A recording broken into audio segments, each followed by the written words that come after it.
சீரியல்களின் full எபிசோடுகளை Sun டிவியில் ஒளிபரப்பான உடனே எக்ஸ்க்ளூசிவாக சன் நெக்ஸ்டில் மட்டும் ஃப்ரீயா பாருங்கள். அரவிந்த் இறந்தது ஆக்சிடென்ட் இல்ல, கொலைங்கிறதும் அதுக்கு பின்னால இருந்ததும் அப்பந்தாங்கிறதும் முதல்ல தெரிஞ்சது ஆதிக்குதான். என்கிட்ட கூட சொல்ல முடியாம எவ்வளவு தவிச்சா தெரியுமா? தெரியுமா? இந்த ஆளு நேத்து ஒரு நாள் தூங்கல, அவ்வளவுதானே? அதுக்கு இவ்வளவு ஆர்ப்பாட்டம் பண்றீங்க. மாசக்கணக்கா ராத்திரியில நிம்மதியா தூங்காம இவன் எவ்வளவு கஷ்டப்பட்டிருக்கான்னு தெரியுமா? தெரியுமா?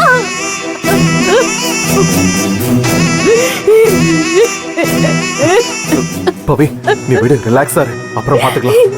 இப்ப பேசாம எப்ப பேச போற? என்ன விடு சங்கவி. ஒரு மாசம் கூட நான் முழுசா அரவிந்தோட வாழல.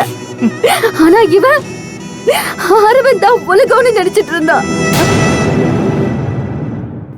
அண்ணனை எழுத கஷ்டம் ஒரு பக்கம், கூடவே இருந்து அப்பாவோட ஃப்ரெண்டுன்னு சொல்லி உன் அப்பா செஞ்ச துரோகம் ஒரு பக்கம்.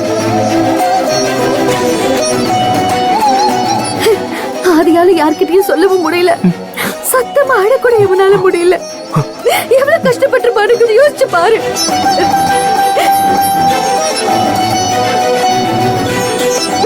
பவித்ரா, முதல்ல நீ கிளம்புமா.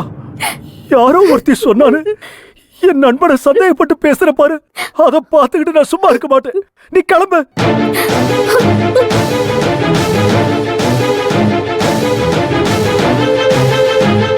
அவன் அப்படிப்பட்ட ஆள் கிடையாதுமா. என்ன விட என் பசங்களை பாசமா பாத்துக்கிட்டுவா அவன் நீ வரத்துக்கு முன்னாடி நம்ம குடும்பத்துல எவ்வளவு க்ளோஸா இருந்தாலும் உனக்கு தெரியுமா? தெரியுமா? இப்பதான்டா நீ பாயிண்ட பிடிச்சிருக்க. இந்த நிமிஷம் நீ என் நண்பன் நிரூபிச்சிட்ட. நீயும் பவித்ரா பச்சை கட்டிட்டு என்னையும் என் பொண்ணையும் எவ்வளவு அவமானப்பட்டிருக்கு தெரியுமா? இப்ப புரியுதா நம்ம குடும்பத்துக்குள்ள யார் குழப்பத்தை கொண்டு வராங்கன்னு? இந்த நிமிஷம் கூட உனக்கு மனசாட்சி குத்தல. அது சரி, மனுஷ ஜென்மங்களுக்கு தானே மனசாட்சி.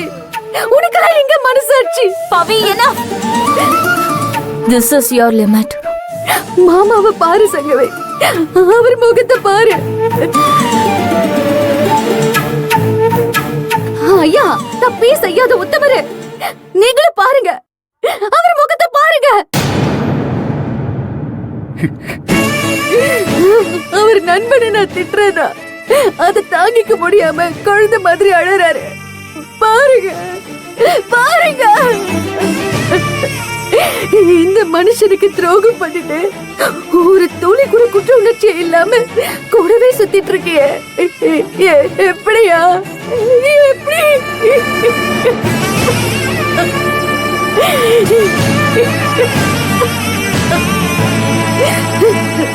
இவர்கிட்ட உண்மையை சொன்னா எப்படி தாங்கி பாருன்னு தெரியாம, இவர்கிட்ட கூட சொல்ல முடியாம தினம் செத்துட்டு இருந்த ஆதி, அது தெரியுமா அவருக்கு?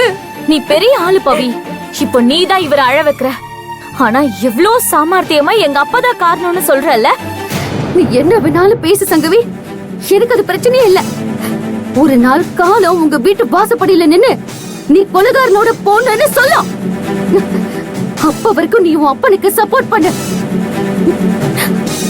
அப்புறம் ஆதிய என்ன கல்யாணம் பண்ணாம உன்னை கல்யாணம் பண்ணான்னு நீ கேட்டுட்டே இருப்பியே, அதுக்கும் உன் அப்பாவோட திருவிளையாடல் தான் காரணம். மாமா, நீங்களும் கேட்டுக்கோங்க. அந்த நேரத்துல எனக்கு அரவிந்தோட சாவு கொல்லன்னு தெரியாது, ஆனா ஆதிக்கு தெரியும். எங்க எனக்கு விஷயம் தெரிஞ்சானு ஒடிஞ்சு போயிடுவேன்னு, எனக்கு என்ன ஆயிடுமோன்னு பயந்துதான் அப்படி ஒரு முடிவு எடுத்தான். எல்லாரும் இவனை எப்படி நடத்துனீங்க? நானே இவன் கிட்ட எவ்வளவு கோச்சுக்கிட்டேன். ஆனா எல்லாத்தையும் பொறுத்துக்கிட்டு பொறுமையா நியாயம் கிடைக்கும்னு இருந்தா பாருங்க, எல்லாம் போச்சு, எல்லாமே போச்சு.